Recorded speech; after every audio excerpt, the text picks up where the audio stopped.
Okay, so ARMS, everyone is asking the same question today.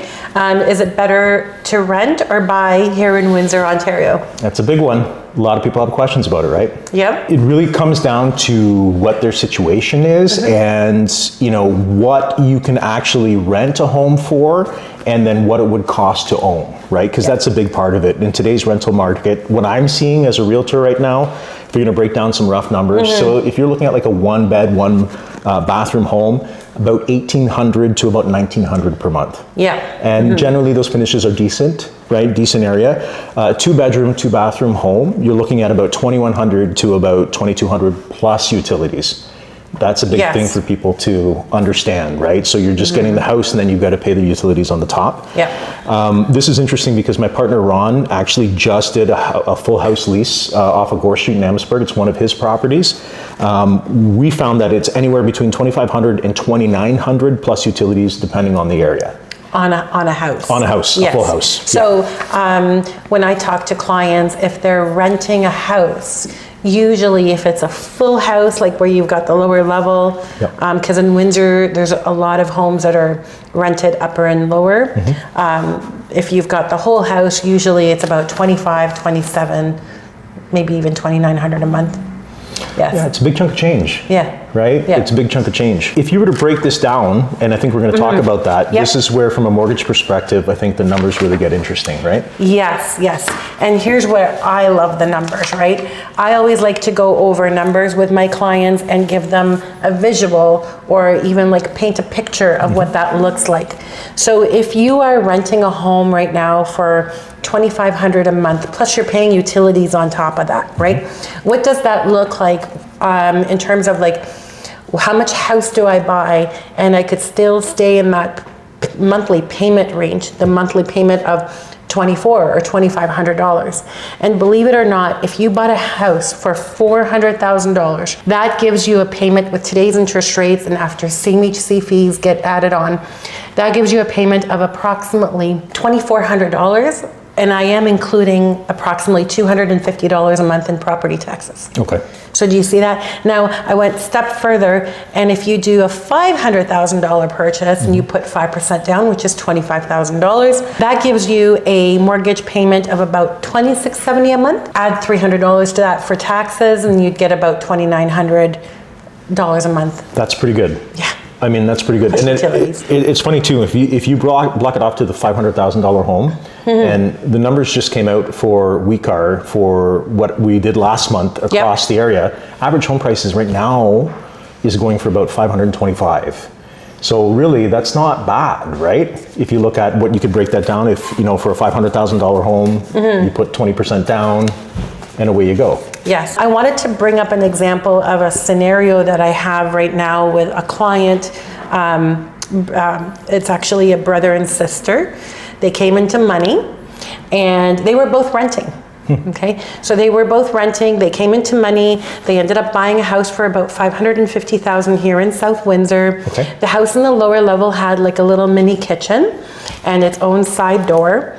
And so they bought the house together. He's living in the upper level and she's living in the lower level. Don't forget, they're both brother and sister, so hopefully they don't break up.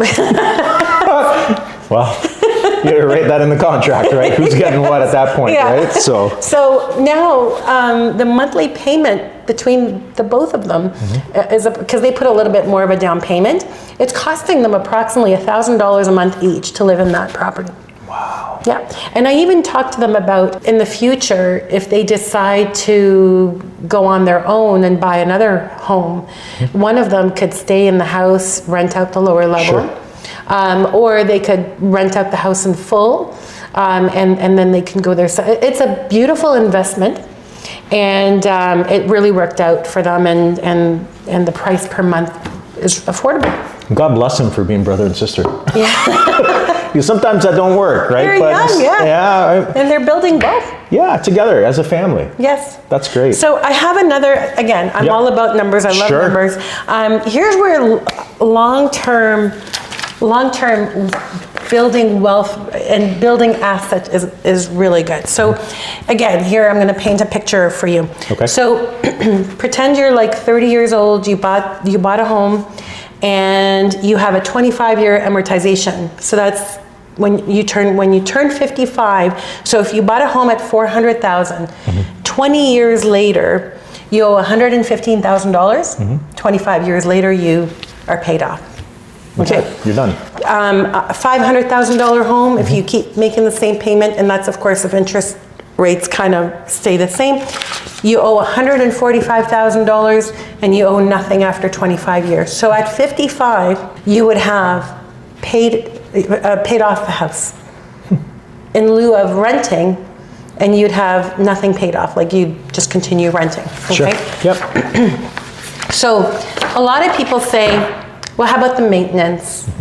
And how about if the roof goes?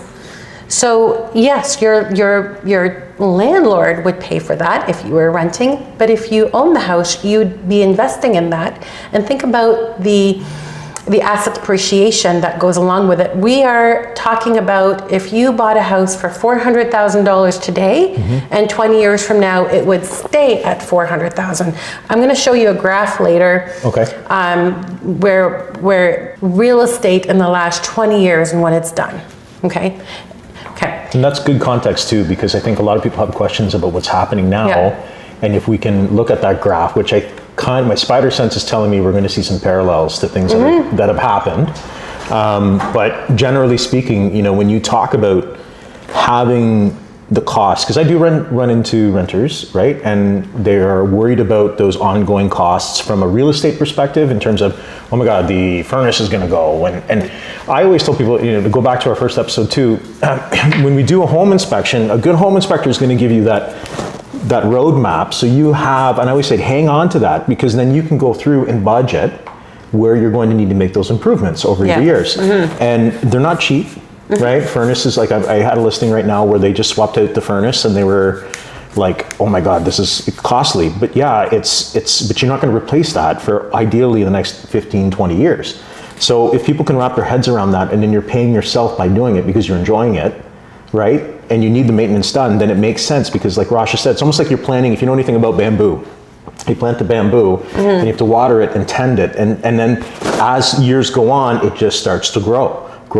So the same thing is for when you own a home, right? You're going to have to water it, you're going to have to care for it, so to speak. But then as it starts to grow, when you're 20, 30 years from now, you've got something that is appreciated in value. Yes.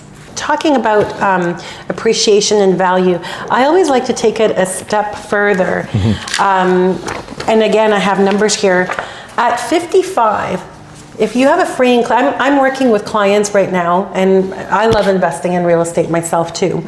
At 55, if you have a free and clear home and you set it up properly, you take out $100,000 from the equity of your home. Now you're borrowing against it, okay? And you turn around and you buy another property. Let's say at 55, you bought a property for $600,000. Now you're going to you're going to rent that property out. I don't know what rent's going to look like in 20 years from now, but let's say it's $2,500 a month. Now, you rent that out for 20 years, amortize it over 20 or 25 years. Now at 75, you have two properties that are free and clear. That's huge. Right? Yep. You borrowed your money from your real estate. Now don't forget, the money you borrow from your property to invest in another property, that's a write-off. Okay. A lot of people think that when you borrow against your mortgage or against your house that you live in, you can't write that off. You talk to your accountant. If you read the book, The Smith Maneuver, it'll tell you. I heard that's a good book. You enjoy it? Yeah, it's on my list of things to read. So I've actually bought that book for some of my investors. I'm like, read this, then call me. Okay, very nice, very nice. Yep. So $100,000, it's a tax write-off. You purchase another property, you let the rent pay the mortgage. What other asset can you use other people's money to pay down the liability? That's a good point. Right? Yep. Only real estate. Can you think of another asset? Can you rent a boat to somebody? I mean, you could, but then you could. You talk about upkeep. Upkeep on a boat's a lot, man. Like it was funny. Like I was gonna get a Sea-Doo one year, and then I actually ran the numbers on the upkeep, and I can never get on the water anyways. I'm like, I don't have the time for that. I don't have the money. It's just like Anyways, real estate's the way to go. Realistically, Real estate's the way to go. The appreciation in value on real estate, it's only going to grow. And by 75, and if you think long term, and you know, you wonder how some people on an average salary now have $1 million in real estate. You wonder how they came to that. It's planning it right and partnering with the right people. Yes, that's huge.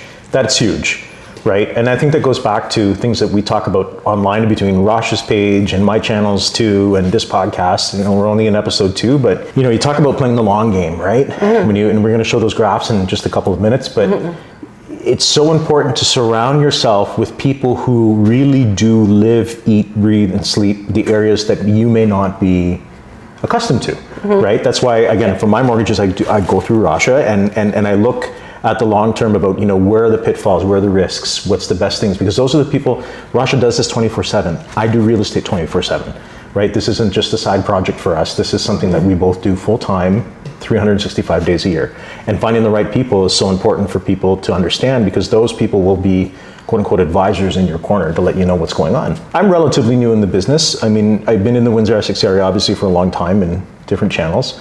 But to real estate, I'm about, you know, if you look at my behind the scenes work, I'm probably about 5 years in, almost 3.5 licensed. But that's why, you know, with my team, I brand myself with Ron and Debbie for being 96 plus years, because the two of them are 47 plus years and then 43 plus years.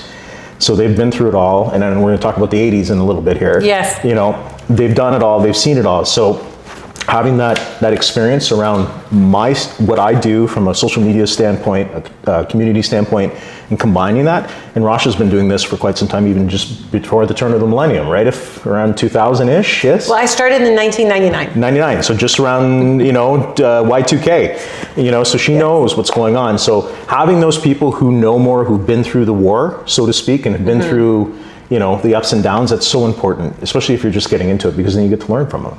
Yep. Yeah. One question I love asking people is if you were to go back 20 years, you were to go back 20 years. Yep, I'd be thinner and more hair. True. I'd be like this thin, big, full, thick head of hair, young-eyed, bushy-tailed, wanting to do radio and television. You look at you. Don't do it. No, I'm just kidding. Actually, I remember a long time ago. Yeah. I don't know where I was, and I saw you like up there, and you're like on the radio, and I thought, oh my God, that is so cool. Like, I didn't know you back then. This was a long time ago. Before you came on Experts on Call, when we used to do that. Yes. So it was a long. I'm talking. I think I was doing the auto show at Devonshire Mall. Remember, I used to do the auto shows. Yeah. And you were standing there, and you were talking, and I'm like, God. I thought you were so cool. And I still think you're cool. I paid her to say that. I paid her, because no one thinks I'm cool. My kids don't even think I'm cool. I'm like full on dad mode. I know, that's what I always say to people. I'm like, Windsor's 5 degrees of separation, right? Like everybody kind of is connected by everybody, but. And here we are.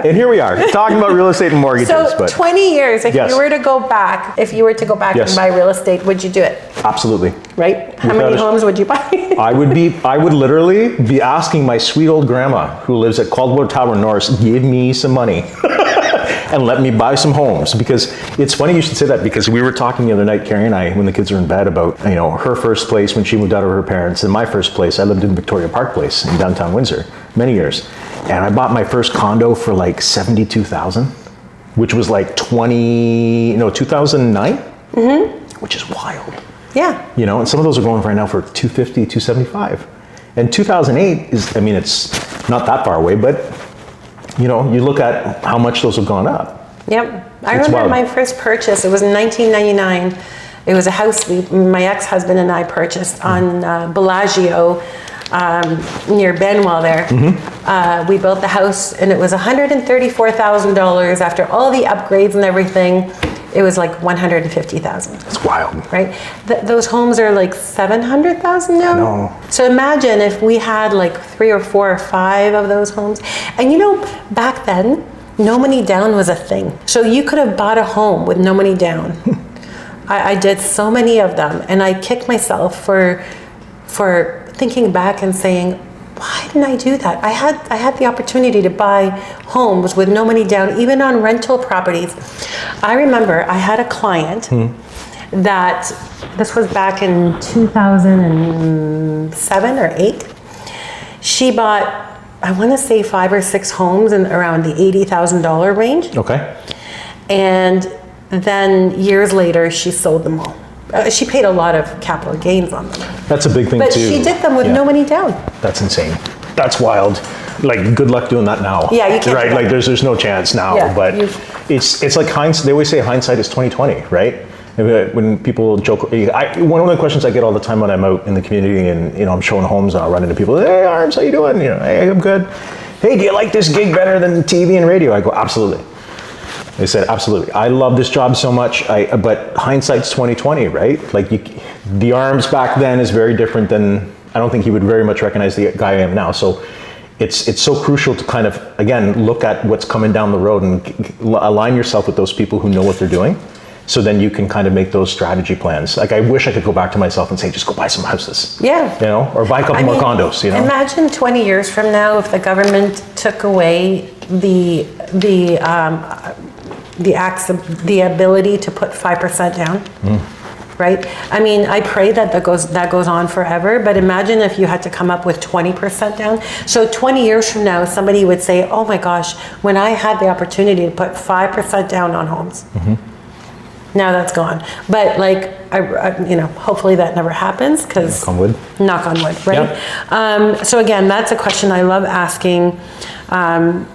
Okay, so here's the graph that I love talking about, and it will, so if you look at the graph for Canada, yes. I like compare, I always, whenever I go to seminars and economists bring up graphs of Canada, yep.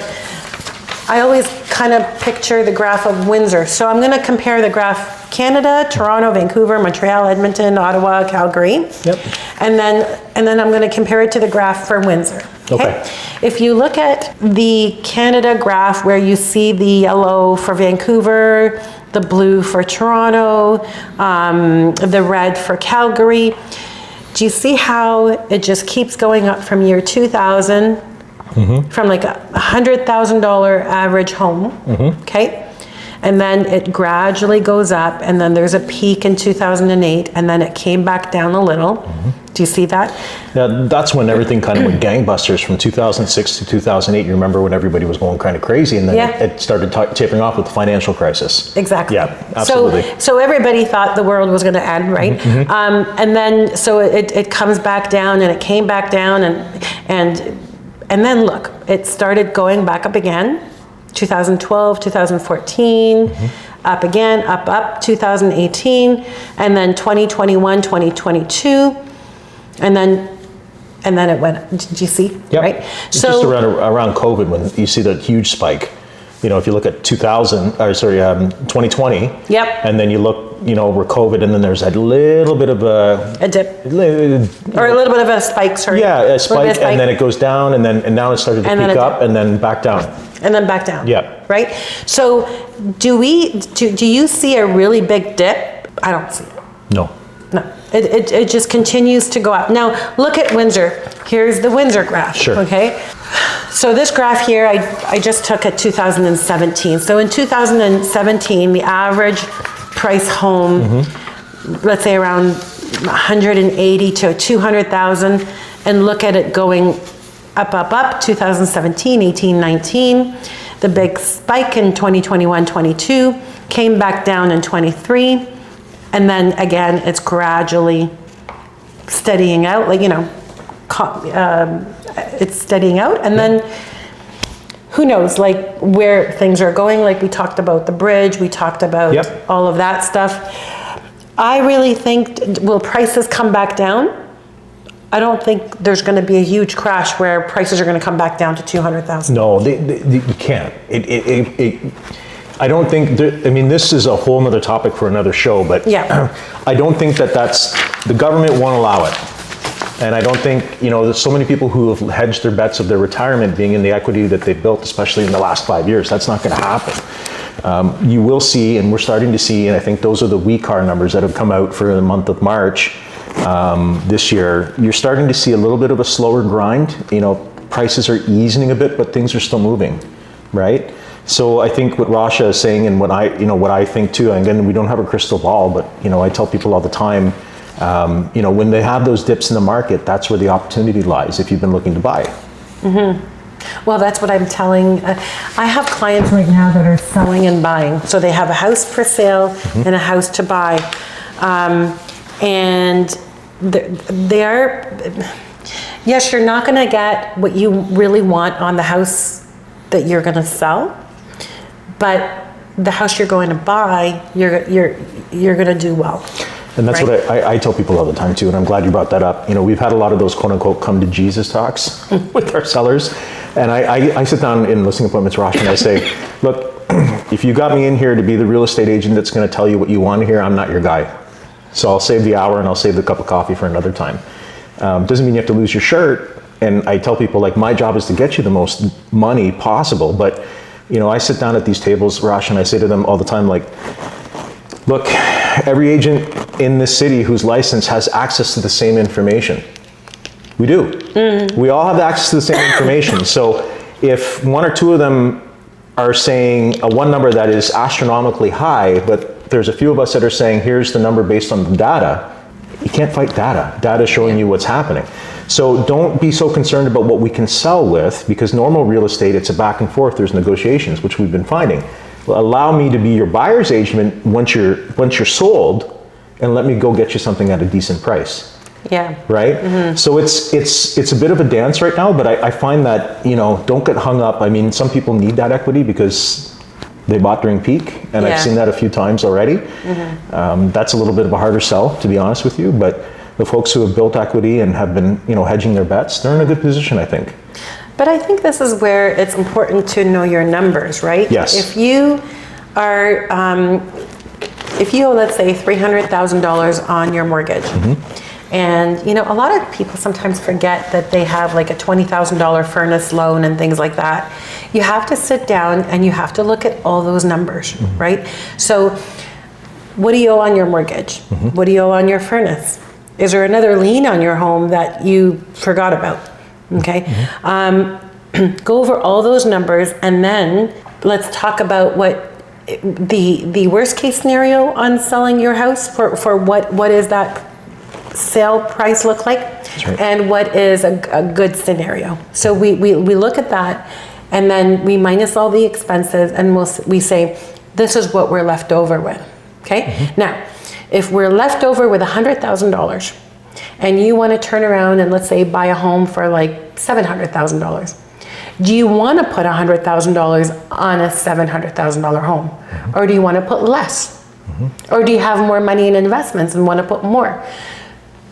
I find that a lot of times when I sit down and do applications, I'm always looking for these numbers and trying to figure them out with my clients and making sure they know their numbers. It's very hard to like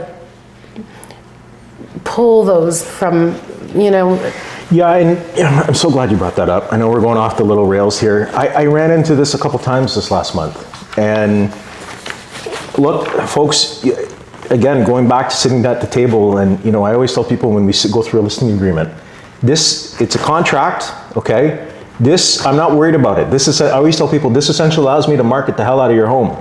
And you become my people. I represent you. You want out? I'm good, right? And that's why I'm so confident in what we do.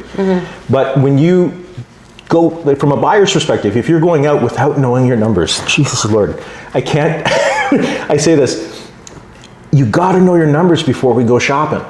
It's like going to the grocery store and looking at all the nice things that you can get, but not knowing what you can do. And it's like, and if I'm going to take you to the grocery store, I want you to eat. Let's go look for a deal. Let's go find something but if we don't know what we're doing, then what are we doing?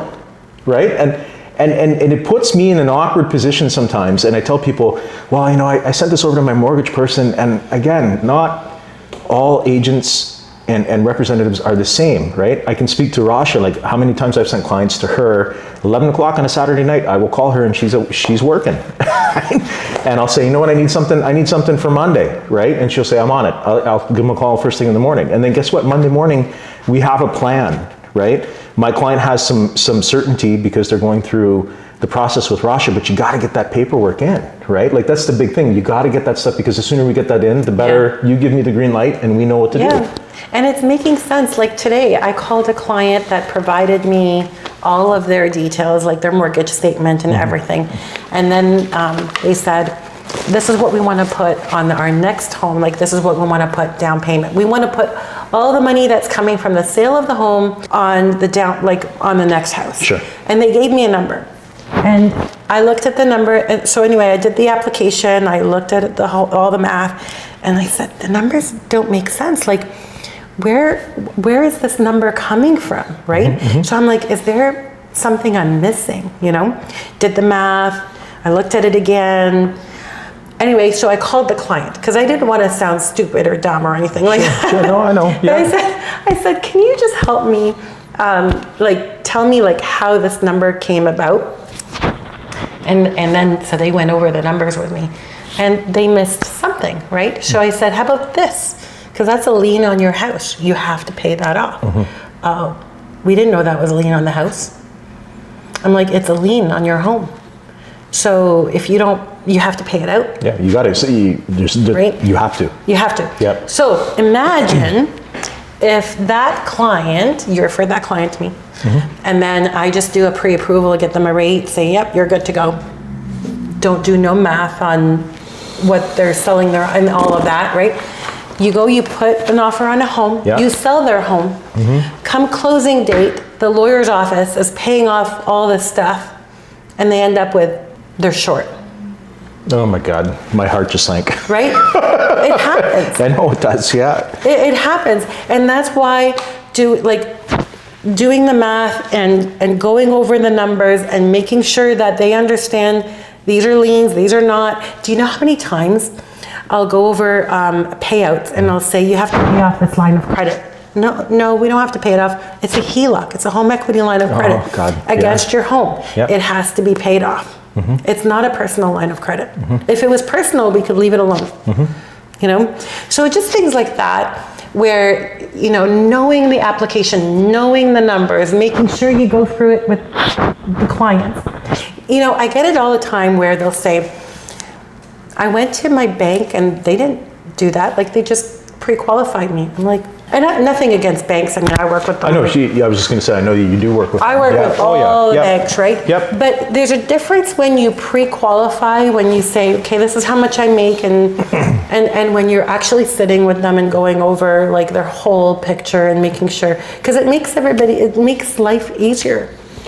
Yeah, and it's almost like when you talk about money, debt, and value and what's owed and things, it's almost like a dirty secret sometimes. Like I find with people, like it's like they don't want to, they know it's there, but nobody wants to talk about it. But it's like when you have somebody, I always joke around with, not joke around, but I jest with clients.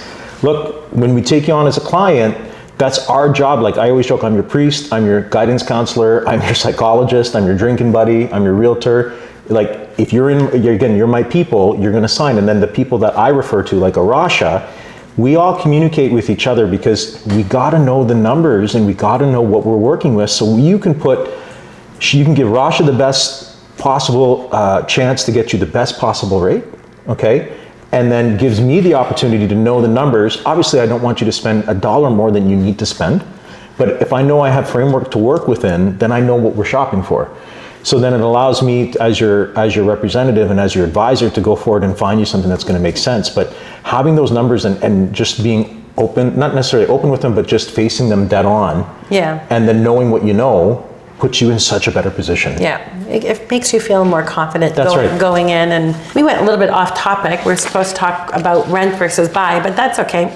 Yeah, this is part, we just go. That's what I said to Rasha. You just start yakking, and this is about the real world of real estate. Yeah. One of the things I wanted to talk about too, you know, when we go back to renting versus buying in this area too, when you talk about confidence, right?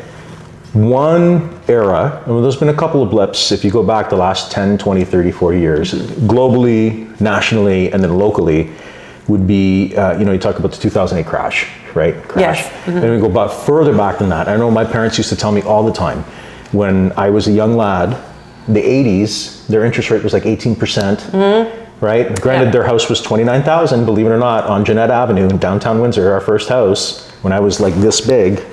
But the 1980, 1981, when you talk a lot about the housing pricing and those things, I know there's a lot of information we want to get out there from this show because we want to compare Yes. to what's going on.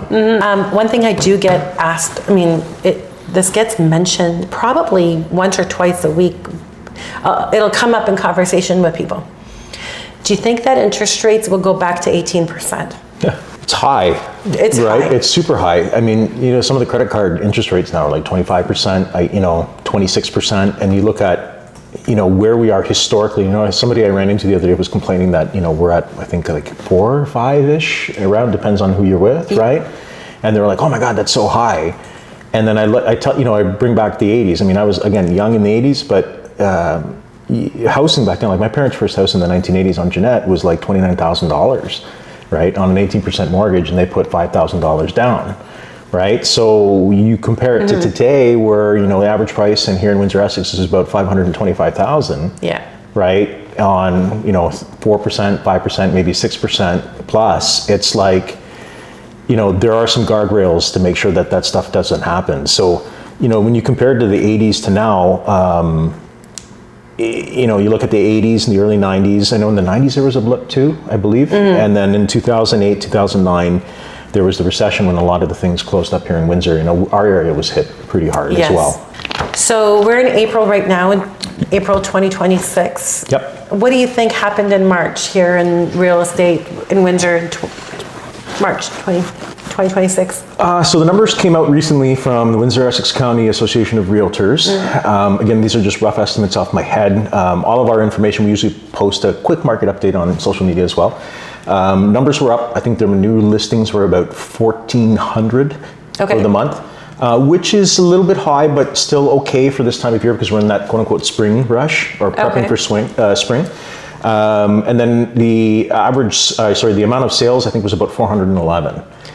So you're looking at probably 1 in 4 homes is selling right now. We are still seeing a ton of activity though. Rasha, that's not bad. That's not bad. No. That's not bad. It's different. I think people have been acclimatized to what's been happening. And we had one on 78 Brush, right, in Amherstburg. Yeah. We sold it in under 24 hours. And that, people were like, oh my God, like, how did you do it? Our client is over the moon. Cash offer, no conditions. She's very happy, okay? Nice. An open close. And when I say, like, these are first-time buyers who are buying her home and allowing her to pick a close date. So, oh, wow. Okay. Nice. So obviously, as you know, we need to have a close date, but it allows us to go forward with peace of mind that now we're starting to find a place for her, that we're just going to go backwards and amend as we go. Yes. So she can get into the house that she wants, work with those people. So it's a lot more paperwork for us, and certainly from the mortgage professional too, but we're happy to do it because it gives us so much purchasing power.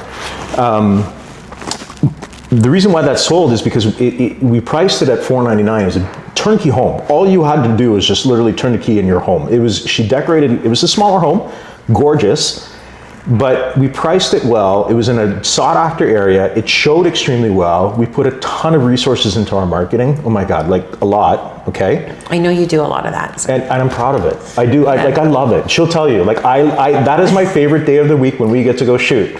And I work with a really great team, and it's fun. We have a lot of fun doing it. That being said, it was positioned to win, and it's in that price range between $375 to shy of $5, where if those homes show well, they're gone. So you think it's that price range that are doing well? Okay. Yeah. I have some listings that are higher up that are taking longer. Yeah.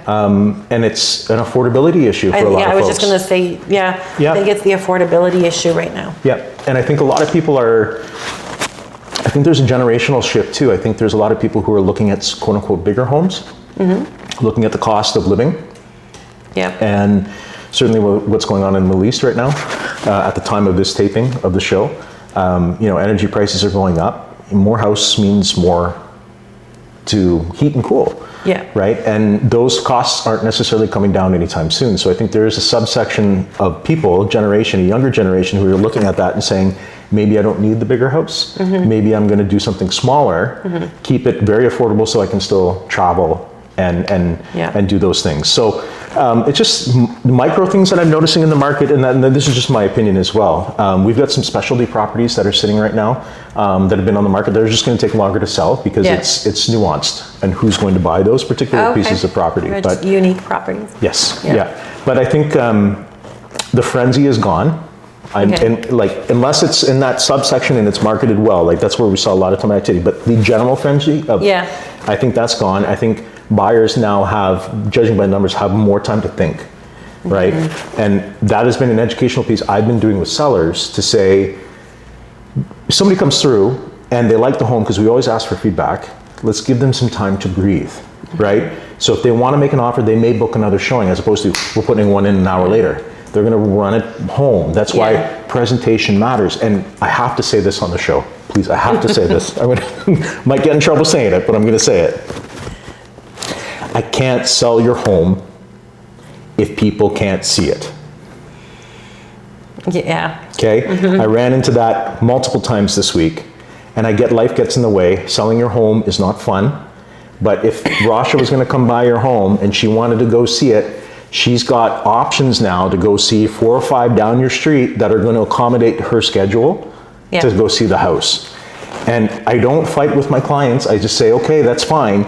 But we provide a report every 30 days. And I have Vanessa, my assistant, track how many times we've said no to a showing. Because that showing could have been the one that sold your home. Yeah. I think in this market today, when I talk to my clients, the reason why it's better than it was before, when the market was at peak and there was activity, you have the ability now to purchase a home with a finance condition or an inspection condition.